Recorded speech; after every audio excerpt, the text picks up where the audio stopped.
Ainda dentro das boas práticas, nós vamos falar um pouquinho mais a respeito dos chamados POPs, né? Algo que vocês estão aí elaborando, né? Então, que são chamados os procedimentos operacionais padronizados. Os procedimentos operacionais padronizados, os chamados POPs, é uma atribuição, né, o desenvolvimento desses procedimentos operacionais padronizados é atribuição do responsável técnico. Inclusive, vocês serão os responsáveis técnicos das unidades, caso vocês venham trabalhar nessa área. Então, é importante que vocês saibam a definição e como elaborar os chamados POPs. Então, por definição, a primeira resolução que trouxe a importância, né, de se publicar os POPs, de se ter os POPs, foi a RDC 275, né? Então, ela define que é o procedimento escrito de forma objetiva, que estabelece instruções sequenciais para a realização de operações rotineiras específicas na produção, armazenamento e transporte de alimentos. Este procedimento pode apresentar outras nomenclaturas desde que obedeça ao conteúdo estabelecido nessa resolução. Então, foi a primeira resolução em que realmente pensou-se sobre a necessidade de se estabelecer de forma objetiva, sequencial, determinadas atividades. Posteriormente, a 216, que é a âmbito federal, né, ela diz que os POPs eles são importantes e que são procedimentos, né, escritos de forma objetiva e que estabelece instruções sequenciais para a realização de operações rotineiras específicas na manipulação de alimentos.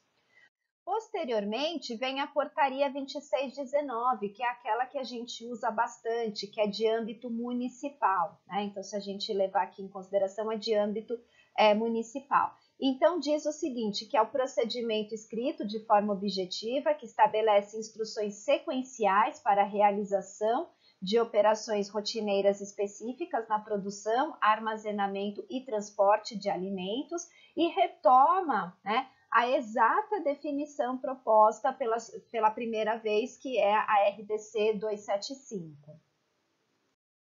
E como também nós podemos trabalhar com a CVS 5, ela também, né, exige a existência dos POPs e define POPs como procedimentos escritos de forma objetiva que estabelecem instruções sequenciais para a realização de operações rotineiras e específicas no recebimento, manipulação, produção, distribuição, armazenamento e transporte de alimentos e preparações, podendo ser parte integrante do Manual de Boas Práticas.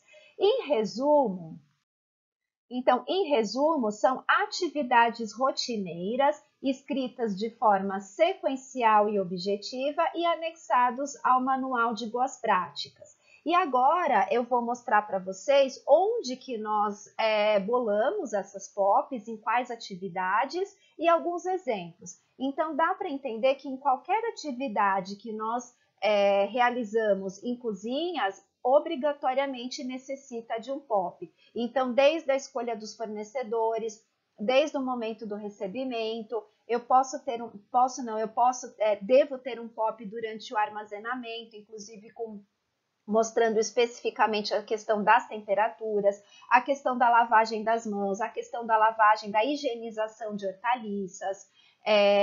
Eu tenho todo um processo, né? Todas as etapas que acontecem dentro de uma cozinha, realmente existe aí um POP para ser elaborado. Então, agora a gente vai mostrar para vocês o que a legislação pede, em quais atividades aí que se exige o chamado POP. Então, os POPs, eles abrangem, então, de acordo com a RDC 275, fala que eu tenho que desenvolver um POP para higienização das instalações, equipamentos, móveis e utensílios. Então, a gente vai ver isso daqui a pouquinho, como é que as boas práticas exigem, mas que eu tenho que desenvolver um POP específico. O controle da potabilidade de água, então eu também vou falar isso daqui a pouquinho, né, nessa aula mesmo. mas também é obrigatório. A higiene e saúde dos manipuladores, coisa que eu acabei de falar para vocês. O manejo de resíduos também, como a gente vai abordar daqui a pouquinho.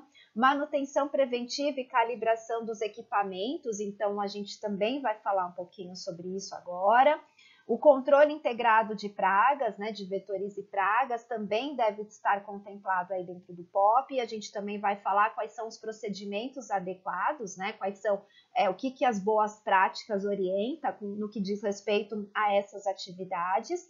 E o que nós já falamos, né? Então, a seleção de matéria-prima, de ingredientes e embalagem e programa de recolhimento de alimentos.